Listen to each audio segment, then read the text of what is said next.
Welcome back to the On with Shahan podcast. I have Hotep Jesus returning.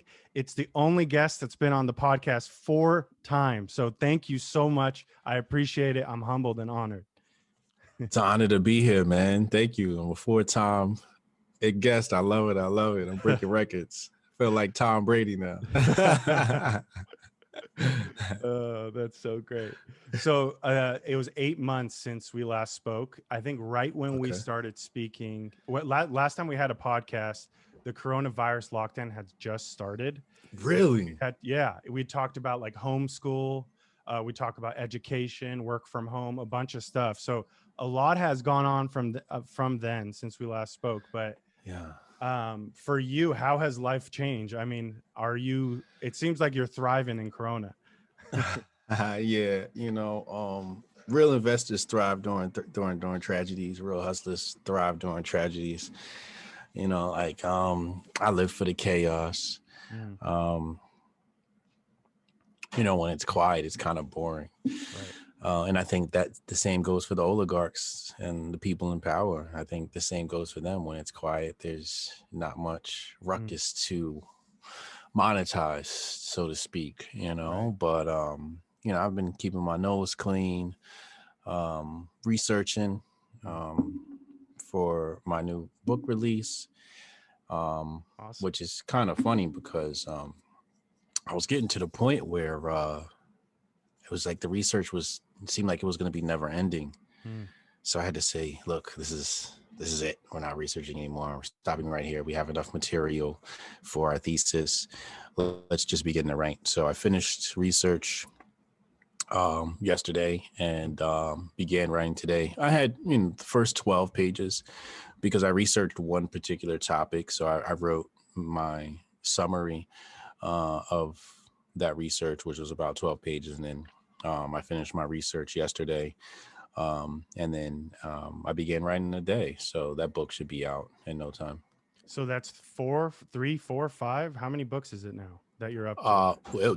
This will be number 3 published, probably number 5 written. I've written books in the past, which I haven't shared. And in hindsight, I'm glad I didn't share them because they were not up to my standards. One of them was on like the spirituality of man, I guess you can say, and helping people to navigate that world. But I'm so far advanced now that when I went back and read that work, I was like, oh yeah, I'm like eons ahead of this now, and I got like the success to back it up. So yeah. Right. One thing you touched on there was around the chaos. Like one of the things that I like to watch, you're like a kind of social engineer. You like to call yourself a tech entrepreneur. And I see that in everything you do. It's watching a master at work is just so funny and so fun to watch. So one of the things that I want to talk to you about is in regards to volatility, which is one of the things that you were talking about. So I think with Bitcoin and Elon Musk, with the volatility that's going on with the coronavirus, with the Trump power vacuum, that's kind of that you see now. You see the GameStop, you see Wall Street bets. There's a lot of opportunity now for, like you were saying, this volatility, things are moving. There's ways to take advantage or take control of things. In fact, so much so, I think I saw you on an interview with Dave Smith recently, and he was talking about, he was kind of like not vetting you, but trying to get you over to the Libertarian Party to try to take that over, because it looks like there's this vacuum in politics as well. So how do you see this, or how are you taking a look at this? Because I always like to see how, some of the major players are taking a look at the volatility, or how do you take advantage of something I like think this? the first rule is to stay your course, right? Know what you're good at and so on and so forth. But also keep an eye on what's happening around you and find the opportunities to capitalize. I saw the Wall Street bets thing. I was actually in Miami, so I didn't get a chance to take advantage of it like I wanted to, because I was in the middle of like traveling and doing podcasting and whatnot. But I did flip a couple of options on silver because of a rumor that had spread. So I was able to capitalize off of that whole fiasco a little bit. Nothing big, 100% gains, typical options flip for me. But you know, it's important not to FOMO. I think if you FOMO, you could land yourself in a bit of trouble financially, or just be sitting on something that you may have to wait years to get a return on, right? Mm, Been watching the Doge thing happen. That's rather interesting. I'm a fan of Doge. I like mhm, these rebel ideas, these joke ideas. mhm. And then a lot of people say, hey, it's not the technology behind it or whatever is not up to par or their standards. And I don't know, I'm just looking at it like, well, money is whatever people say money is, Right. so if Doge becomes money, I think that's hilarious. I accept Doge for my books on my website. Bitcoin Cash, Bitcoin, and Ethereum. Mm, So I like all the monies. I like all the cryptos. I think that's the best way to acquire crypto and so on and so forth, is to just sell your products in it. Let's turn it into a real economy, a real yep. currency. Um, but yeah, other than that, I'm just sticking to my game plan, sticking to what I'm good at. Like I said, working on the book, and you know, we have the Coinbits app. So of course, volatility means everybody wants to sign up for our app. So we're That's right. like getting crazy amount of engagement, crazy amount of signups daily. I look. We have the signups connected to the Slack, so I can see every time Mm. somebody signs up. And yesterday it was just like,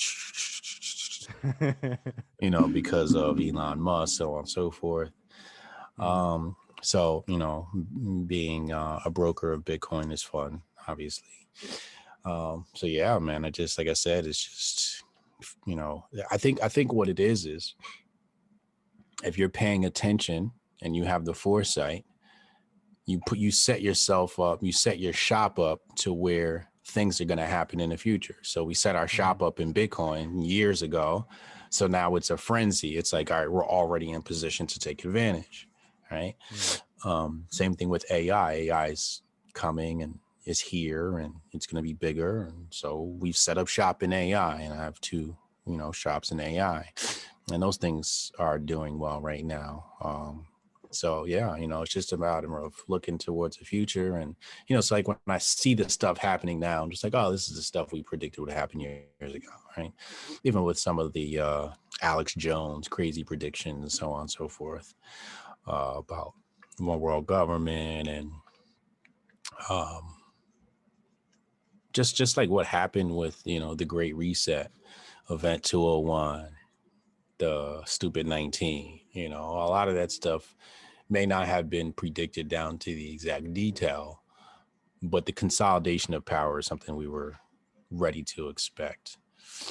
So now that it's here, it's kind of like, oh wow. How like for a while you're like a conspiracy theorist and you're like, this is yeah. gonna happen. You got your tinfoil hat on, and then it happens. You're like, wait, I didn't want to be right. Yeah. And I'm not ready for the questions either. Like, especially the Bitcoin stuff. I thought this was going to happen. I was the crazy guy in my family talking about this all the time. Yeah. And then when it did happen, I'm just like, oh my God. Like, and now everybody's like, should I buy now? I was like, it just hit the all-time high, like again today. Like, Yeah.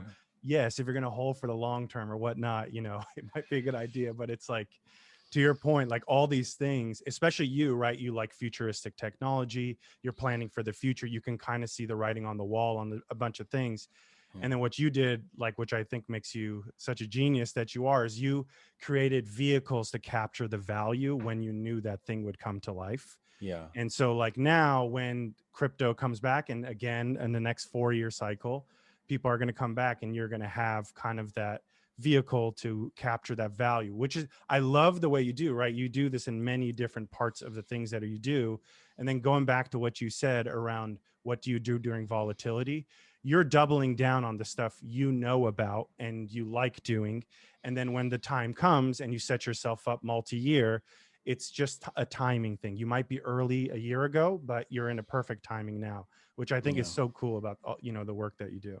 Yeah, thank you. Yeah, that's what it's about. It used to be where I was just this crazy kid that predicted the future, and then like everybody's like, "Oh, shut up, you're crazy," and then it was just like, all right, if I know the future, shouldn't I be trying to capitalize on it Right. instead of like telling other people to capitalize on it? So then I just shut up and put the work in and said, all right, you know what? I'll when I'm pulling up in the Ferraris and the Right. Lambos and stuff, I'm just gonna say I tried to tell Yeah. you, you didn't want to listen, Right. so I'll just take advantage of myself. Fine. Hotep's been told you. Oh, That's test right. been told you. Yeah. That's awesome. And speaking of which, I watched the Grifties with you and Uncle Hotep. I watched it with all my brothers. So I have three brothers. We're all big fans of you too. Dope, dope. The Kashafian clan was watching you. Tell them I said Um, what's up. but we loved it. It was so funny, and it was like an award show meets a roast meets the Hotep Nation. It was like everything in one. I thought it was so awesome. How did you put all that together? And like, do you have a plan for doing another one next year as well? Is this going to be like an annual thing you want to do? Yeah, it's gonna be an annual thing. In fact, it's gonna be monthly. Our president of Hotep Nation, President A.R. Moore, and President Doe Dubes is going to be doing a state of the grift instead of the state of the union. We're doing a Okay. state of the grift. So we'll have a monthly grifter, and he'll be reporting on that. So that's going to be fun. But it started out with, just joking around on the Hotep's Been Told You podcast. Uncle Hotep was, coined the term grifting season. So we were just, he had the hoodies that said grifting season, and we would talk about all these grifters. And I was just joking around when I was like, man, we should have an award show for grifters. Hmm. And one of the viewers happened to be a video guy, video editor, producer, and whatnot. Hmm. So he hit me up. He's like, yo, this idea you said on this episode? I'm like, yeah. He's like, we can make that happen. And I'm like, really? He's like, yeah. I'm like, what you got in mind? So we started talking about it. We had a bunch of meetings, and then we just started organizing. And, shout out to Taylor. Taylor was really the driving force behind that. I mean, he was the producer, editor, and director. And when I say he was a producer, like he produced everything. Wow. He produced the scripts. Some of the stuff was improv. You can tell where we're reading on scripts and where Hmm. we're improving. But pretty much it was a lot of his doing. He put together the script, he put together the outline. When we recorded at the studio, he was there virtually. Hmm. He had the shot sheet laid out, like a professional guy from Hollywood would do. Right. So I just had to make a lot of the connections. Like you saw, we had like Larry Johnson, Right. Thaddeus Russell, those type of guys. So I just had to reach out and make those connections to have people participate, to, make it a little bit more fun. And then we just, worked, put together, stood on my feet for like 3 hours, Marco Hotep to In film the it. tux. Yeah. Yeah, in the tux. That was torture. I mean, by the Right. time I was done, my body was like, oh, I'm stuck. But it was a lot of fun, man. And it seems like everybody really enjoyed the show, and we cranked out a really great idea. Mhm. And Yeah. have you thought of stand up? Like you write a lot of jokes. Like even your Twitter, you're like it's all jokes, right? Like you have Yeah. a really comedic mind. So and so does Uncle Hotep. Like do you have you ever thought of that? Or like do you think of that? I mean you're doing stand up in some form already, Yeah. but have you considered that, cuz I know you did music before too. My whole life. Yeah. As a kid, my dream was to do stand-up comedy. Oh, really?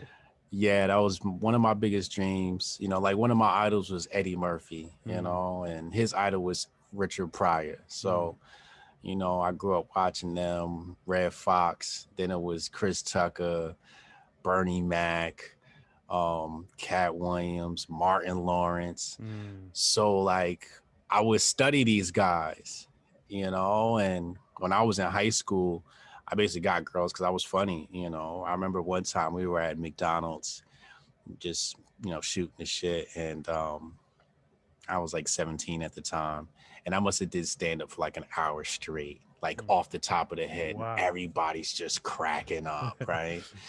And I was the class clown in school. So yeah, like it's a dream of mine. And one day I'm gonna actually do it. I'm gonna I'll be at your actually first show, 100%.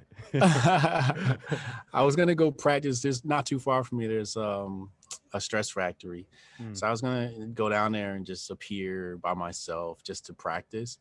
But one of these days, I think I'm gonna sit down and actually like write yep. my just something like 5 minutes to start off with. Right. One time, I remember we were artists, right? And we were opening for Schoolboy Q at Mm, Rutgers University.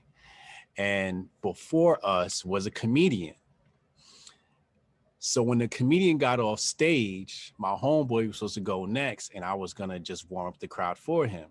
So I got up there and I started just like telling jokes, like picking people out of the crowd, just joking, right? Like I saw this white boy and I was just like, "Oh, what's good, man?" He's dressed all hip hopish. I was like, "What's uh, good?" And I was like, "What's your name?"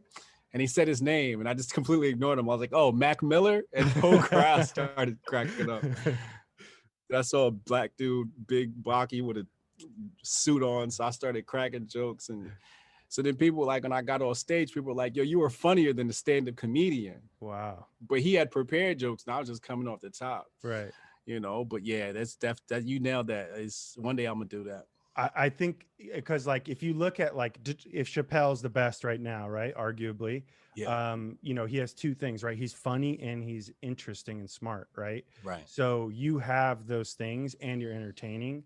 So that's why I was just like, you have all of the pieces. I was just wondering if you had thought about it because it's like if you wanted all the recipe for it, you have it. And I was just Yeah, curious. So it looks like it's a matter of time. it's a matter of time. I gotta do it one of these days. Yeah.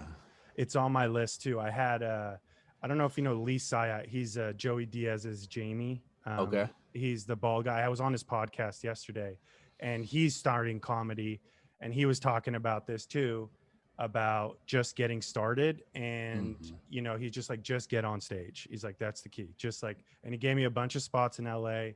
He's like, who cares if it's bad? It's going to be bad for 2 years, maybe even more.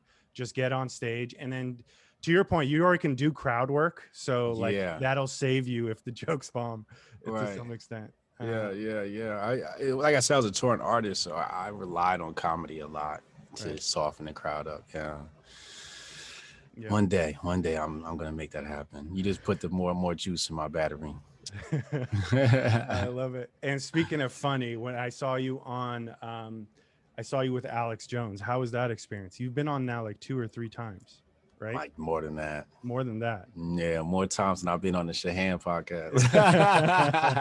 I think man, at least six to a dozen, Alex is that's my guy, man. I've followed him since 2009 or something like that, and it's surreal. It's the only show I go on that I'm nervous, really, right? Mm, Like, of course, I was nervous for Rogan, and I get butterflies for some shows like right before, but Infowars, I'm nervous every single time, without a mm, doubt, because it's just like, wow, I went from yo, you guys got to check this guy out to Alex is asking me like, yo, Hotep Jesus, what's going on, right? how does it So happen? He messages you, or like like how does the world of Alex Jones work? If you don't mind. I get a text message from his producer. Okay. So they're like, yo, Alex wants you on for this topic. I'm like, all Okay. right. And then like, are you available? I'm like, yeah, I'm available. And they say what time, and then we just coordinate from there. Hmm. So that's usually how it happens. Hmm. Um, I have access to his platform whenever I want. He's like, Hotep, when you want to come on, just hit me up. I'm like, all right, no doubt, Alex. But I never have like, I don't know. I think it's just because I'm like so busy going in like one direction Right. that I'm gonna hit him up when my new book releases. Hmm. That's definite. That's gonna happen. I'm like, all right, Alex, yo, remember you said I could come on? Like, I need to Right. come on and talk about this book. Um, because it's on US history, and a little bit of European history because the two intertwine. Hmm. Um, but yeah, it's a surreal experience. It's like it's Alex Jones, the godfather of conspiracy theories. Yeah, I know. And he's like completely dark now. Like you can't find him anywhere. Yeah. It's so interesting to see him. I saw him on Tim Pool's. That was the last time I saw him on anything Hmm. mainstream. And I think you came on right after that as well, which Yeah. was a great episode when you and Ian were getting into it about anarchy. Oh yeah. Um, that was great. I want to talk to you about anarchy. Okay. So I was like, at first, when you think about it, it's new, right? So you have Hmm. to like kind of play it through in your head, like, Hmm. okay, like you think of like a social Worst contract case type scenario. situation, yeah. Yeah. And you think it's chaos and things that crazy things are going to happen, but at the end of the day, like, we're civilized, civilization. We have certain things that we need and we respect about each other. Hmm. So the more you were talking about it, I was like, and I was already leaning more towards, I don't care about Democratic or Republican. I don't understand how there's only two platforms and they have hundreds of issues they stand for. I could barely wrap my head around like two or three issues that I think about deeply. So there's no way I'm jumping on a team with somebody who's covering all these issues and then makes me defend whatever they're trying to do. I think independently. And so as I was taking that thinking independently, the Bitcoin stuff, and then you talking about anarchy, it made me think a little bit more about potentially how something like that could potentially exist. But do you like it more as a concept, or have you thought of like ways that you could potentially roll it out? I mean, what is the big compelling nature of anarchy to you? Well, there is no rollout for anarchy. Okay. It is simply divestment from the current system. That's really what anarchy is. I believe that if people act like upstanding individuals and stop acting like children, the need for government would wane. For example, I mean, look at Thomas Sowell. Thomas Sowell used to be a Marxist. And even though he studied under Milton Friedman at the university, he was still a Marxist. Well, what turned him into this conservative free market capitalist? Actually working in government. When he saw behind the curtain and saw that these people actually didn't want to help, he worked in the labor department. And the big thing was like minimum wage. And he devised this sort of test, he said. He didn't get into it too much, at least not from the documentary I saw. And the labor department was basically like, oh, this guy might actually solve some problems here. He Hmm. just not he doesn't know how this thing works, right? And then essentially like a handful of people would lose their jobs in favor of the entire nation getting better. So when he saw this, he was just like, wait, hold on, these people actually don't want to help. So once you understand that about government, you understand that every free individual is actually the solution to problems. Like he could have proposed a solution. That one man could have proposed a solution that would have alleviated everybody. It's actually government that gets in the way of people Hmm. living a better life, and that's part of the premise of my book is the fact that there's two entities that have always destroyed freedom. Number one is the bank, Hmm. and number two is the institution of the state, and the two play together. The bank actually nationalizes your currency, and then the whole rabbit hole begins. Right. Right. So once you understand how these two entities function, you don't actually have to abolish either. You just have to understand how they function to avoid the wrong types, because not every bank is bad. Banks can be good, and institutions of law can be good. In See, people believe that under anarchy there is no law, which is not true. Under anarchy, there's no rulers and there's no state, Hmm. which is completely different. We do have laws in anarchy. You do have certain tenets in anarchy. Um, but the rollout is the upliftment of the individual, which is the upliftment of the family, which is upliftment of the greater society. Hmm. So raising an intellectual class would make people say, all right, we're not participating in this scheme anymore. And Right. that's what it is. It's just about divestment and lack of participation in the scheme. Hmm. Like I believe Wisconsin said, yeah, those new executive orders that Biden rolled out? Yeah, we're ignoring all of them. Right. Hmm. So it's just like divestment and saying like, we're just not participating. Like you can do what you want to do, but we're not participating. Right. And to me, that's what the rollout, so to Hmm. speak, of anarchy is. It's just divestment from the state. Yeah, I want to look into that a lot more, because I could see you like looking at that as an entrepreneur, of like how the state runs the business, where they're allocating funds towards the topics they think are interesting, and now the country's way too big in order to start acting and operating the way it is, Yeah. and the big story about the U.S. was about autonomy and sovereignty, and we're seeing a lot of that kind of stripped away. So I think to your point, that was a lot of draw to me of like, I don't know if I'm ready for anarchy. I have to do more studying, and I want to look into it. If you have a book or something that you recommend, your book that you recommend. Anatomy of the State by Murray Rothbard. If you Okay. read my book, it's going to turn you into an anarchist. But Okay.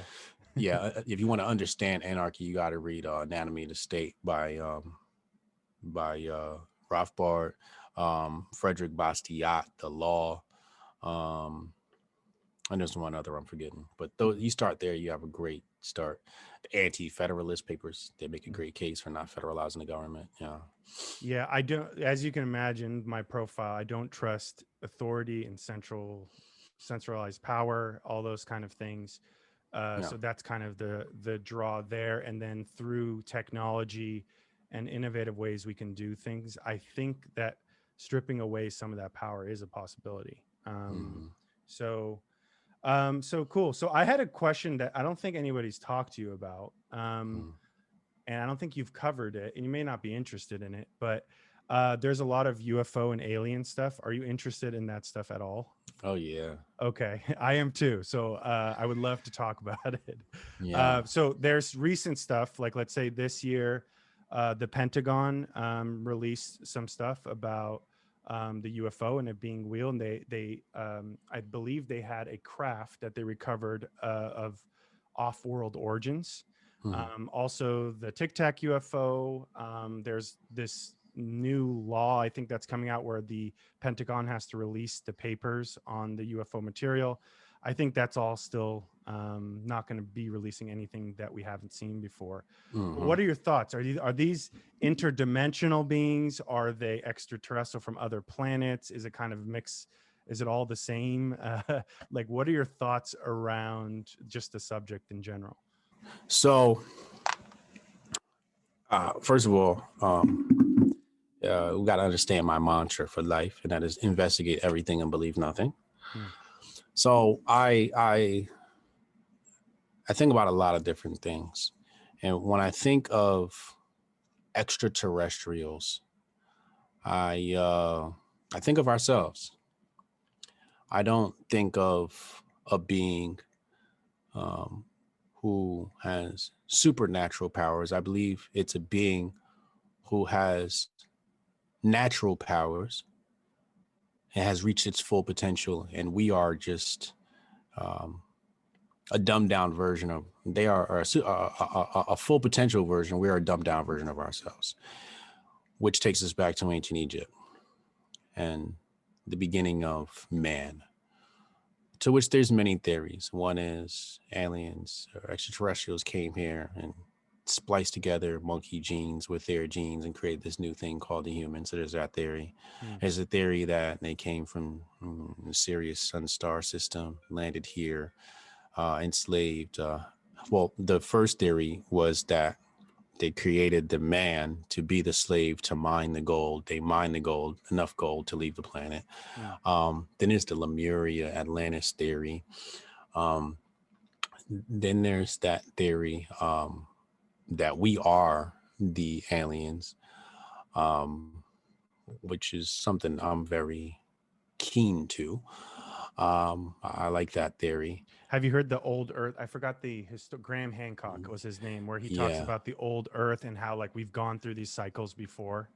Yes. Yes. Yeah. Yeah. That's the one I'm most interested in, Hmm. and which could be egoic because who doesn't want to believe they are the extraterrestrials, right? Right. So we have to taper our expectations for that. But my favorite one is moon people. Okay. I believe that there are people on the moon. Okay. If we look at every was it expedition, Hmm. they all fail, especially recent ones. Hmm. And then there's this dark side of the moon, which they allegedly say they photographed, but we don't have photographs of. It's just a very odd thing. But I believe, and it's supposed to be, the moon's supposed to be this hollow thing. Our tides, our moods, and everything is tied to this thing up there. Um, its fixed position in relation to the Earth. Very, very, its size and the ratio of size to Earth and the other planets. It's very, very interesting object, that moon thing. Hmm. But I believe that United States went there at some point or communicated with the entities on that planet, that spaceship, and they said, don't come back. Hmm. And I believe that the powers that be that run this planet potentially, like Mark Zuckerberg's family, basically, Hmm. potentially, if we were going to believe that these people are human-like, they're definitely like the Mark Zuckerberg. And I think the new girl name is Pasky or something like that, the new press secretary. Hmm. I believe they're the same alien or extraterrestrial life form. Um, it just seems so lifeless. But yeah, I look at all these things. I don't come to some conclusion. But one thing I do understand is that the aliens, they fly by and they say Earth is the ghetto. Hmm. Uma Numa flew by, or whatever that thing was called. Did you hear about that? Nah, what happened? The interstellar object, the Harvard scientist came out a couple days ago and Mm, said there's something called the Unamunu or something like that. And it's just some big flat object that they saw. And they said it was an alien friend, neighbor visiting. They looked at our planet and he said they flew away. mm, So that's what he thinks. So it's some big scientist come out. He's making the circuits now in all the podcasts. mm, But yeah, that was there. Yeah, it might be that we're not doing anything special and there's a bunch of planets like us at our level, so maybe nobody wants to do anything with us here. um yeah, it's interesting because I have the same thought as you. Is like, how could we have gone there? So like everyone says, like, we have more technology in our cell phone than we do than when we went to the moon. Okay, so you're saying that if the CIA, NSA, all the three-letter agencies, it would be very strategic, right, to have a moon base before other people did. So why would you not go again and have people already manned there? yeah. To your point, one reason there's something we don't know. Maybe there were people there already from a previous race or something, or there is another race. But to me, it's just like at a certain point when you have all these news outlets coming out, the head of defense for Canada's defense minister saying, confirming it, everybody coming out and admitting this is real. I mean, there has to be at least something going on or some type of distraction that they're trying to do to point us some other direction. And that's why I Mm, was thinking maybe there's other stuff or other like stuff within interdimensional stuff that's mm, going on that they're working on and having us distracted by this other stuff that they conclusively maybe know doesn't exist. So mm, I'm always trying to look at like, something doesn't add up here, and mm. why are they just leaking small things out? It's very Yeah. odd. The whole subject is odd, and to your point, I'm looking into it. I haven't made a conclusive kind of decision one way or the other. Yeah, because it's probably a lot of it is misinformation. Then you got Project Bluebeam, where they're probably some of them are projecting holograms, and then it's just the United States Air Force could be messing around, right? Right. You don't know what type of technology. I mean, they had stealth technology when I was in high school. So who knows what type of technology DARPA has come up with for the United States Air Force, so on and so forth. Um, so no, I look at all this stuff, but when I was younger, I used to be really into this stuff. I used to just look it all up, and then Mm. I realized, I was like, wait, I'm broke. I need to find something to do with my life. I need to make money. I need to improve my quality of life. So Right. I've stepped away from paying attention to a lot of things. I'm like, how does this benefit me? And then I look at it and I'm like, oh, it doesn't benefit me. All right, we're moving on, right? Now, if there's a potential for me to write a book about this stuff, then obviously I'm going to start doing a lot more research, right? I'm just not there in my life yet. But I still think it's something that should be a common sense thing. mathematically speaking, and I'm no mathematician, but I can just common sense guess that the vastness of the universe says that there's life out there. I Hmm. don't know how to do probability. I don't know how to do statistics, but Right. if I did, I'm sure I'd come to the conclusion. I'd bet my life that I'd come to the conclusion that there's life forms on other planets, Hmm. and intelligent life on other planets. And I'd also bet that there's life forms exactly like us Hmm. on other planets, just more intelligent. Um, and I'd bet that our planet is run by them. You think about some of the things that happen on this planet, the terraforming. Like people say, oh, we have to block out the sun. It's just like, oh, that's a form of terraforming. That's something that aliens would probably do, Right. right? Because their biological makeup doesn't enjoy a planet with so much UV.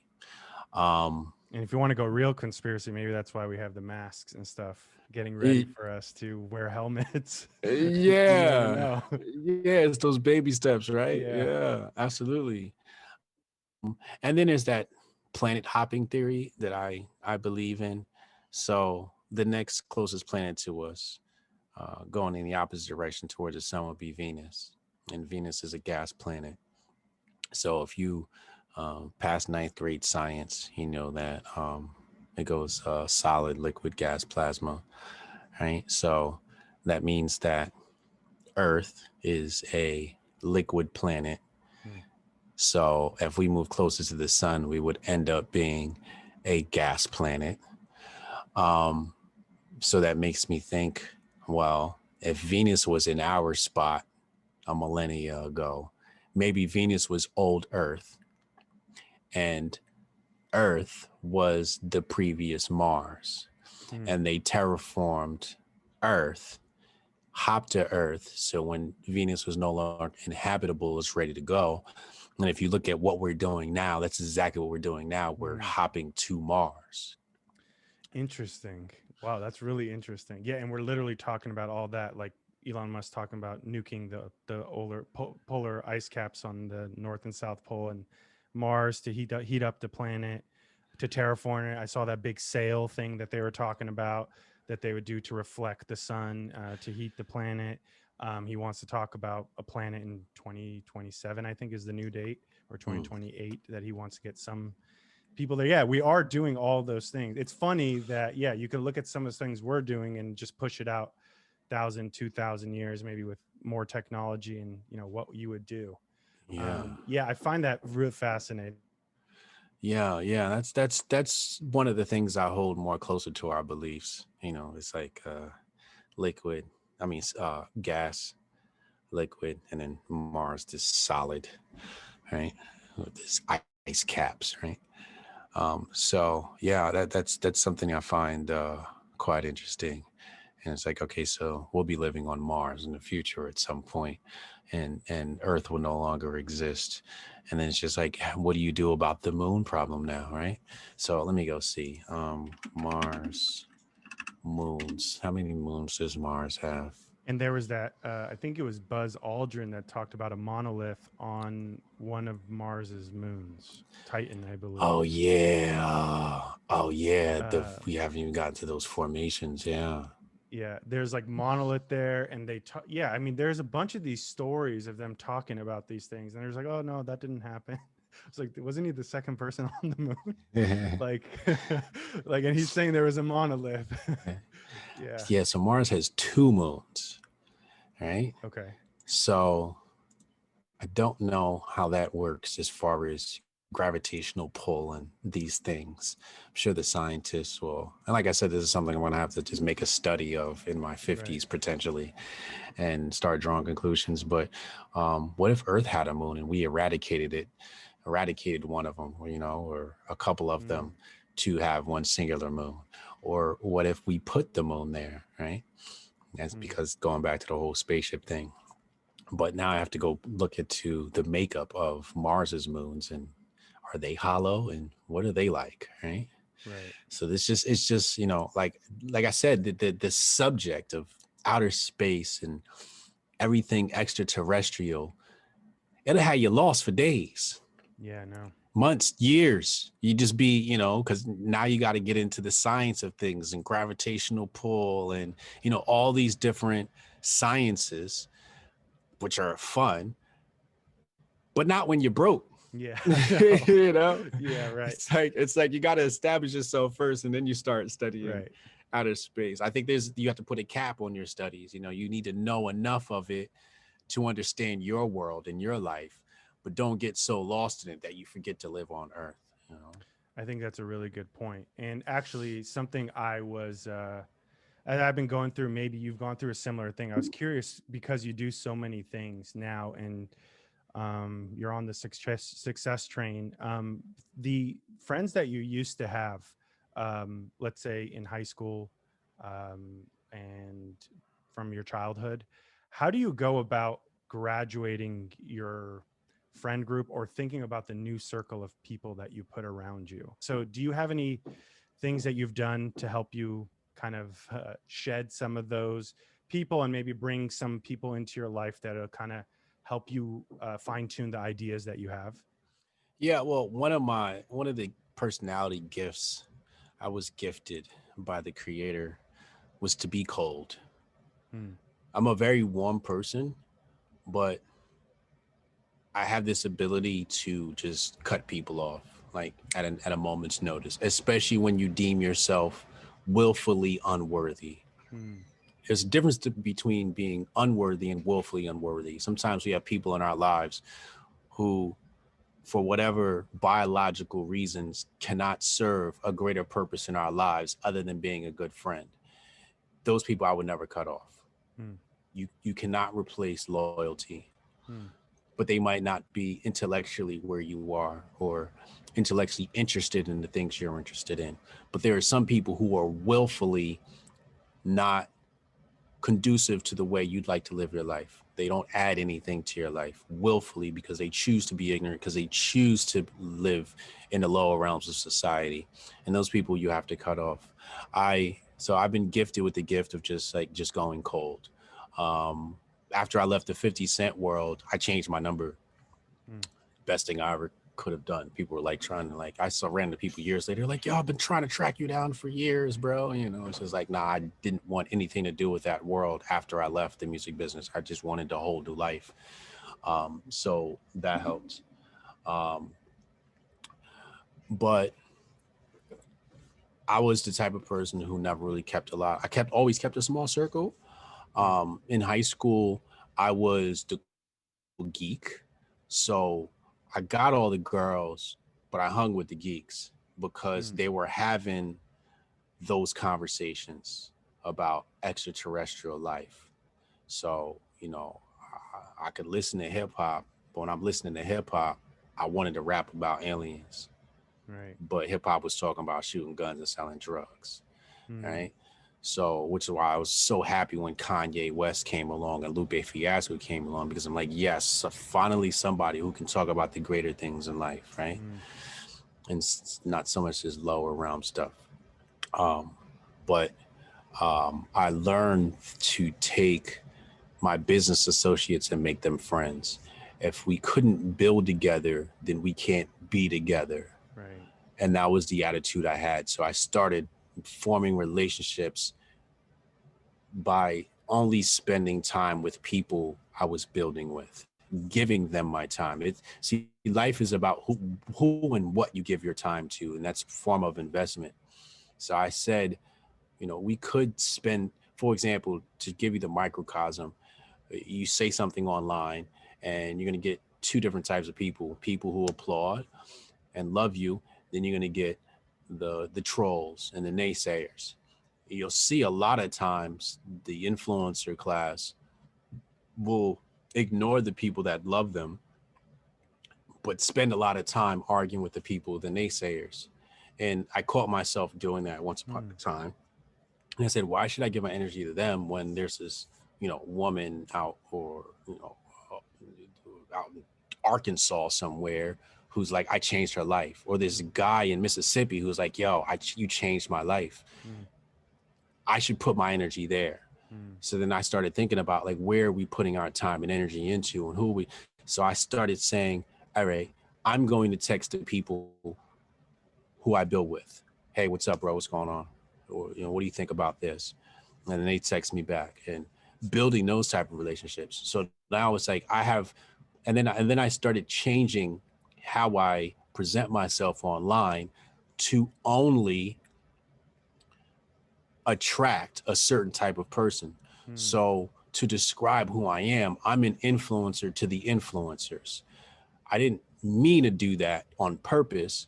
I just knew I wanted a more intellectual audience. So I would say things that the average person wouldn't get, but only the intellectual class Mm. understood and would find prolific. Right. So then now it's like, I don't want to name names, but I have like really high profile people who'll DM me, right? Like millionaires like that run media blogs, and they'll DM me, Right. yo, isn't this funny? And like, it's not like business we're talking about, but like they'll just DM me like, what do you think about this? Or this is funny, right? And like people who would fall over themselves to be next to these people. So it was about changing my nucleus to attract the right protons Mm. and electrons around me so that the right people are in my orbit, as opposed to trying to cut people off. It just became a point where I just didn't have time for the right people, and they would weed themselves out.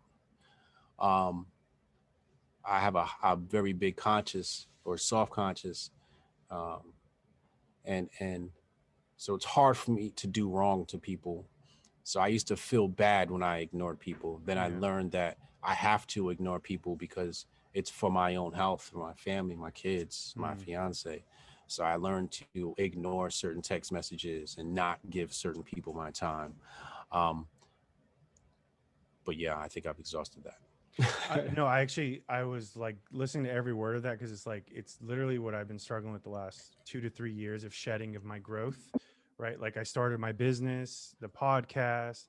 I'm networking with such great people. My investments are doing very well right now. Like I'm moving in my life, and I'm like you, like where I feel bad for some people that I don't want to cut some people off because they've been very loyal to me, to your point. But at the same time, I kind of feel exhausted sometimes because um, the reason I feel exhausted is because I have thought about something for so long and so deeply, and they can dismiss some of those things as if it's like, oh, dude, like, what do you? I was like, or like they take some view they just read one article of, and that's their opinion on something. And I can't even have like if you're not even at like you don't if you don't have the fundamentals of the research and the educations to even have the discussion, it's just a constant frustration, and I'm trying to be loyal to that person. So like to your point, I was at the point where I cut those people off as regulars in my life, Yeah, but I tried to distinguish my life into two things. This is one way, it's not perfect, which is like you were saying, like building with people, doing business, creating podcasts, content, all that stuff, and just having just fun, yeah, and being able to just split those things of like, these are just fun people who don't take themselves too seriously.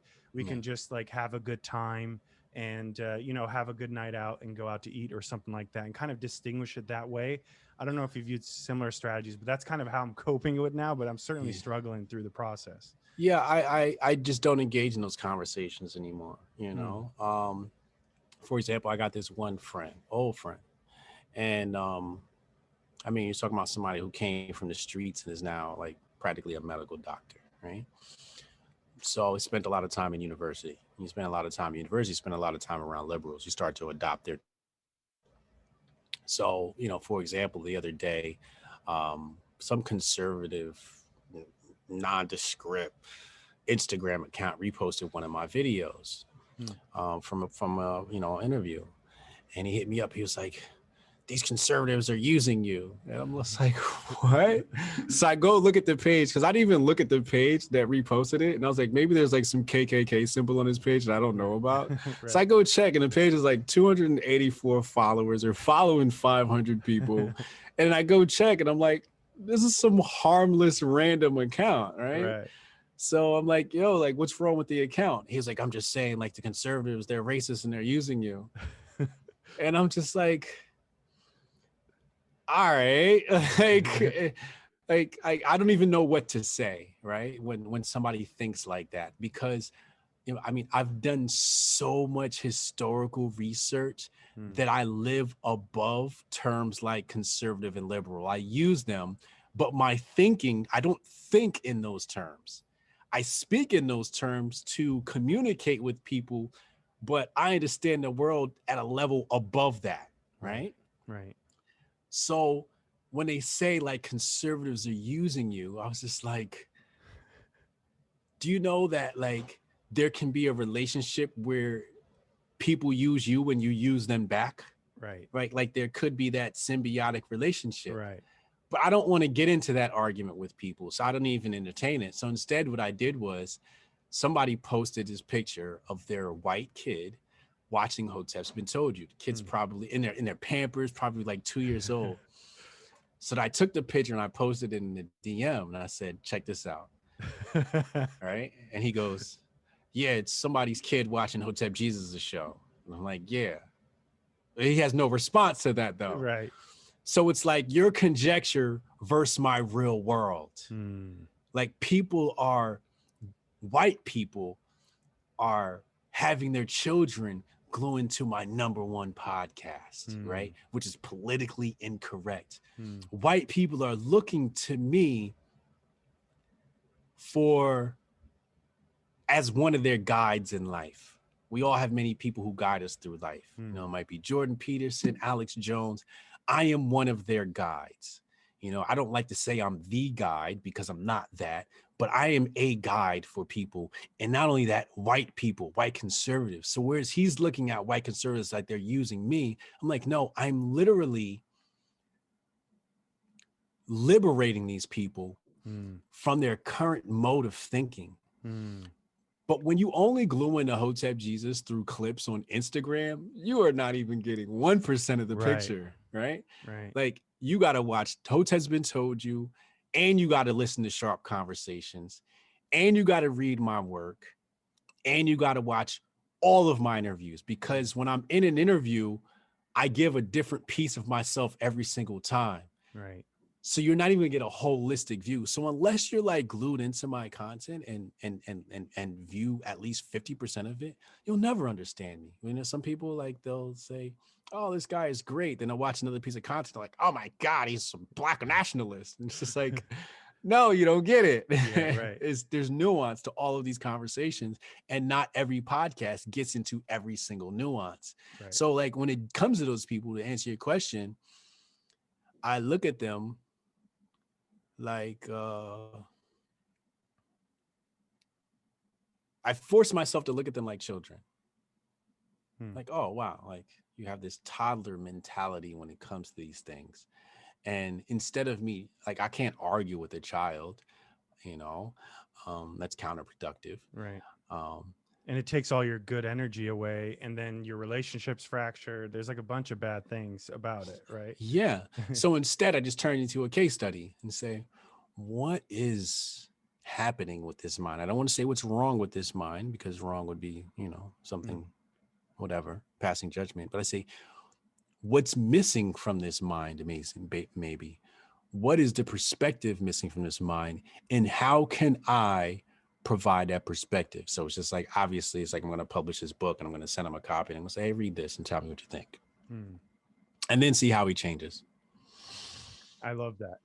That's something, that's a lot of wisdom there. That I'm gonna take a lot of that, because big part of my life struggling through that. Obviously it's gonna be something continuous as you get to new levels. But to your point about watching your content, I think that's a really key piece about watching your work and understanding your work, Yeah. is that, like you were saying, you're living up here, like the crowd is like talking right here, Yeah. but you're having the conversation up here. So if you know that you're doing that and you're watching you, it makes it 10 times more entertaining to watch it, because the social engineer that you are, you're just kind of like puppet mastering these people of knowing what all their triggers are, their pressure points are, and doing what you need to do. But you can appreciate that if you don't know that, but if you do, it's just a whole nother level of like, wow, that is really interesting. Yeah, Yeah. like, like I said, once upon a time, I understood that this was a game, and I was trying to explain to people the game, and they were telling me I'm crazy. So I was like, instead of doing that, let me just play in the game. I'll become one of the agents in the matrix, so to speak. And that's what I'll use to pull people out. Where people will be like, because while you're in the matrix, you can send clues to people Right. who are in the middle. And they'll go, wait, what did you just say? And they'll reach out to me, what did you just say here? And I'm like, aha, I got one. You were Yeah. paying attention to that one little caveat I tossed out in the middle of that podcast while I was pretending to be an agent of the Matrix, right? Mm. And it's important to pretend to be an agent of the Matrix because you become to the people that are listening. When you live above the Matrix and communicate above the Matrix, you end up communicating with no one. You only communicate with the elite, Mm. so to speak, or the people that are on your level. And it's just like sometimes you have to come down to bring people up. So I'll communicate in these terms. I'll change my demeanor. Like my demeanor on Hotep's been told you is completely different from my demeanor in many different podcasts, even the demeanor here, right? Mm. It's a very shallow, down to earth, crude, street version of myself who's just like, I'm just going to relax and be the most human form of my version of myself. Whereas when I come on a Shahan podcast or other podcasts, it's like, let's be the elevated version of myself and show people, okay, here's how I am at the best version of me, right?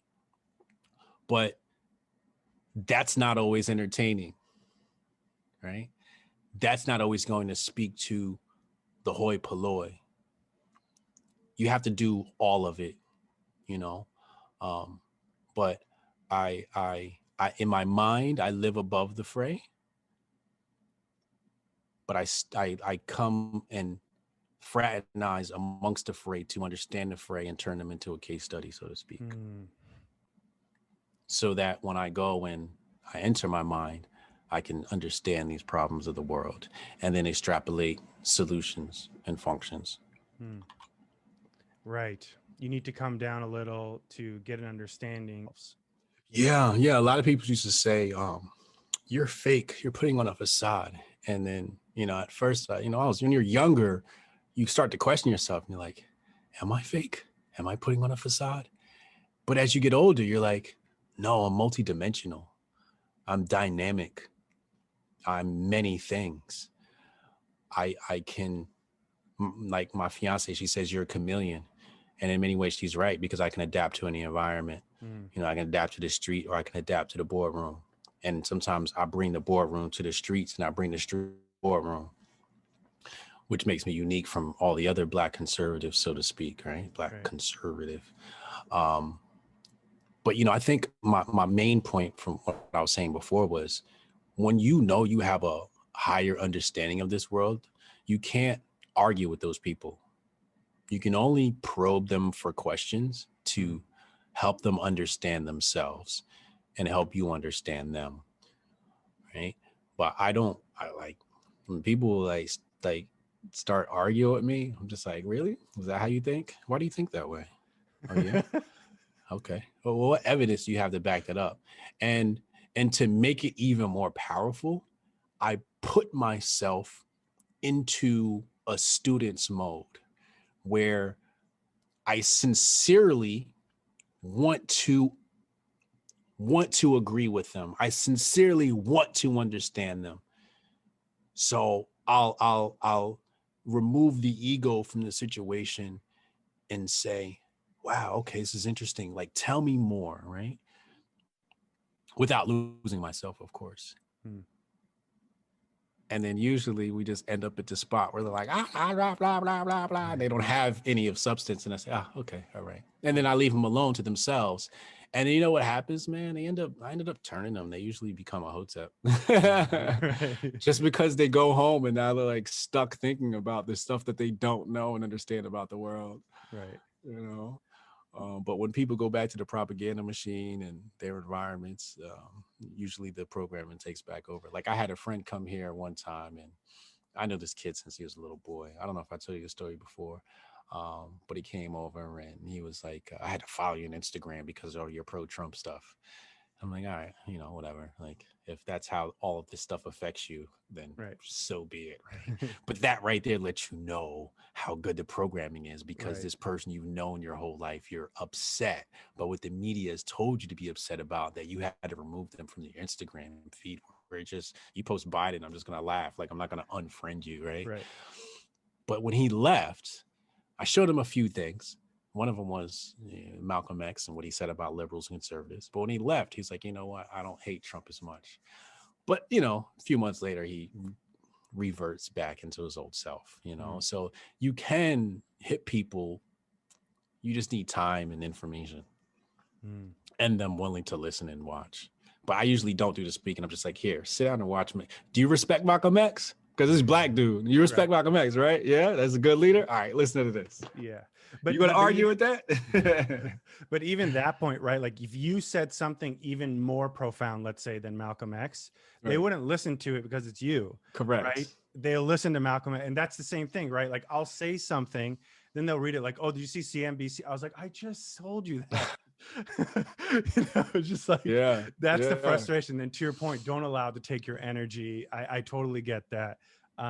This was like seriously like eye-opening for me just listening to that, because it's very clear exactly what you're saying. You were going through the kind of same struggle, Yeah. probably much earlier, but and you're on the other side of it.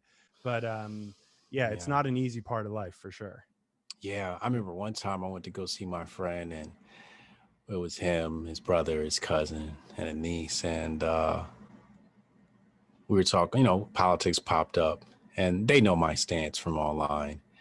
And the cousin was pointing at me, but cursing out Trump, Hmm. right? But he's pointing at me like I'm Trump. And I'm just watching him, and he's just like, "Arr, arr, arr," and he just had all this like vitriol and this bad energy built up. And I was just like, all right, well, I'm not going to argue with him. He's like on the verge, ready to fight, Right. But I took it as a case study. It's just like, wow, like people really internalize some of this stuff here. And then I just asked a few questions and come to find out like we're on the same page. It's just Trump is a trigger for them, Yes. you know? And a lot of things are for that matter, and the struggle with a lot of those conversations, they can't get past the trigger. So it's Yeah. just like let's just remove that. Let's pretend like like even like ideas, like conservative type ideas, right? Like anti foreign intervention, or things like that. It's just like, okay, forget about conservative, liberal, whatever. Like let's talk about ideas. And then they don't Yeah. even want to talk about the ideas because they have attachments. So they know, Right. they think that you're trying to get them with a gotcha, when we're just trying to have like, no, let's just think through this together. Right. And Right. then they won't Yeah. want to do that because they know that they have to bring down their defense mechanisms that they have to attack. And so they can't have Yeah. that discussion. Some people will do it if they've been wrong a bunch of times. Like one of the things that I'm seeing now is like, I'm not a Republican or a Democrat. I don't like politics at all because I just see it as inefficient people in an authoritarian type role that are telling me what to do ineffectively. So I don't like it, but I do like some ideas more than others. And, sometimes you'll get nowhere with those discussions. And I always try to break through it with logic. So like I can have an argument and I'll win the argument, but the relationship's in pieces at the end of Mm. it because they So feel you really dumb. lost. Right. Right. Yeah. Yeah. So it's not worth it in some sense. It's more, I think, your strategy in terms of, no, tell me a little bit more about what you were saying, and let's Yeah. go deeper into that, and really let them, Defeat yeah, themselves. defeat themselves. Right. Because when you know somebody's stance sucks, if you probe them enough, they'll come to the realization that their stance sucks. So Right. I don't teach and share ideas with people at all that disagree with me. I just ask them about their side until they just exhaust and realize they actually have no ideas. Right. I'm the one with the ideas. Right. Yeah, and that's so funny. It's like somebody like a stand up at somebody heckles. All right, you want to come up stage on stage? Oh, you don't got Right. any jokes. All right, why don't you sit your ass back down? Exactly. Exactly. Right. Exactly. Yeah. So I open the floor and let them just talk circles around themselves. Yeah. And I say, hey, do you think that, like for example, my go-to thing is, are we under a system of white supremacy, especially with Black people? Yes, we are. Okay, cool. Um, why do you think it makes sense to participate in politics if we are under a system of white supremacy? Hmm. Malfunction, Hmm. malfunction. Hmm. Just shit like that. Right. I just like to create short circuits in their brains, and then come back to me after you're done thinking about that shit. Right. I'll be here. Yeah, and I think you've done a bunch of that where you just like plant little seeds, and like you were saying, once you start following you across different, you're like, oh, that's those all those things connect, and then you start seeing things, kind of the way they are. I want to Right. talk through, if you wanted to, that final that idea that you have that you're working through in your mind. If it's too Okay. early, that's fine. How But much do you know about finance? I know more about the crypto world than the traditional finance world. Okay. Um, I need a mind that understands the traditional finance world. But here's my thing. Okay. Um, money, the creation of money, paper money, fiat money, the printing of it, the fractional reserve of it. We understand these things, right? Mm-hmm. Okay. So panics have been created by the contraction of money supply, calling in loans, so on and so forth. Now, in France, under John Law, he tried, failingly, to reestablish faith in the money supply, the currency. So he burnt a bunch of it, burnt a bunch of banknotes. Hmm. The Federal Reserve has printed, I think, 40% of all money that's ever been created in America just within the last few years. I think they understand that they need to contract the money supply or they'll fail. Well, they can't go out and say, we need to contract the money supply, start to burn it or create a panic or anything like that. So how do you contract the money supply? Hmm. Okay, well, what's the globalist plot according to Alex Jones? We want to create a one world digital currency. So I wanted to have this conversation with somebody who understands the traditional finance world to help me understand the contraction of money. But Alex Jones talks about the one world digital currency, Mm-hmm. right? Okay. So what I see here is killing two birds with one stone. We can install a one world digital currency and use it to contract the money supply. Because what is it that people say about Bitcoin? It's how you get rid of the US dollar, Hmm. right? How we get rid of our fiat notes. We use it to store our fiat notes for um, basic wealth building. Says you get rid of your cash in favor of capital goods and assets, right? We I believe Bitcoin is a speculative asset. That's how people are using Bitcoin. They're not using it as a currency or money, not BTC at least. Or a store of value could be another. Maybe they just hold it. Right. Yep. So I'm thinking to myself, if I was the powers that be, I create this anonymous guy Hmm. who nobody knows who he is, Hmm. this SHA-56 algorithm, which was created by the NSA. And then I use this mechanism to contract the money supply to rescue the dollar and install a one world digital currency. That's my theory I'm working on right now. It's still very crude and rough. I have a lot of finance research to do, but that's where I'm at so far. So in that case, the U.S. government, what would they do with the fiat supply though? Like, so if is Bitcoin the world currency, and then so no. No, it's just a mechanism through which they use to balance the money supply. Mm. I believe that the one world digital currency will not be the Bitcoin. I believe Okay. that Bitcoin was just the mechanism, or one of the mechanisms. I believe they'll use like Tether or something like that as a one world digital currency. I mean, technically, the dollar is the currency of the world, right? Mm-hmm.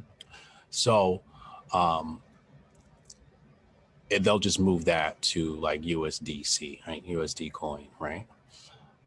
But this Bitcoin mechanism, I just see as something to contract the money supply which would then stabilize the dollar. So people think that Bitcoin is a hedge against the dollar. And to me, I'm like, that is true for the individual investor. But us getting rid of these fiat notes is actually helping the bankers and stabilizing the dollar. Hmm. Could I give you a counterpoint of what I've thought about? That's Sure. fascinating, by the way. I thought the U.S. government was trying to print more money because they owe so much debt, Yes. and they could use that to pay off the debt and devalue it so much that the person that got it wouldn't even get the benefit, and then they renew the system after that. Yes. Um, Yes. That is the common core theory, mm, right? Amongst our group of intellectual elites. mm, Yes. That's where I started from. Then I started thinking about this other thing about the contraction of the money supply, right? And how, you see, it's all about timing, right? You do want, they do have this desire to crash us, to put us in inevitable debt, right? But you can't do it too fast. right. It has to be gradual. If you know anything about the Fabian socialists, they used to be a turtle. Mm, That was their logo, and then it changed to a wolf in sheep's clothing. But the idea of socialism is to be a slow creep. I believe that the dollar was going to crash so fast that they understood this, and they were like, we need to contract the money supply to slow this spread, this destruction of the digital currency, because if they destroy it too fast, this new currency gains too much power, which get power to the individual, mm, Bitcoin. mm, And you can't have that, because if the digital dollar or the dollar dies too fast, Bitcoin becomes that currency, and people are empowered, and a few elite of us who have it, mm, new oligarchs, and that's not something they want. So they need it slow and controlled. mm. I have a lot more studies to do before I, finalize my theory on this. But I will study that too. Yeah, I know the subject in some detail, but in terms of like money supply and all that, yeah, like this is a subject that I would love to hear you talk to somebody about, because it's certainly what I'm thinking a lot about. Like, I believe that Bitcoin is a good store of value.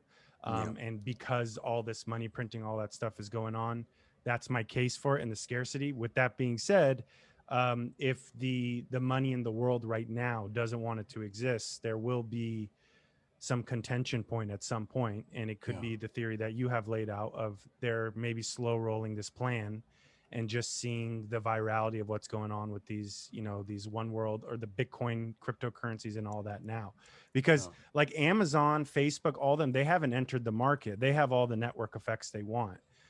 Same with the US, the military, the US dollar, all that. So if any one of these, groups wanted to turn it on, they have network effects, plus they can roll it out very easily.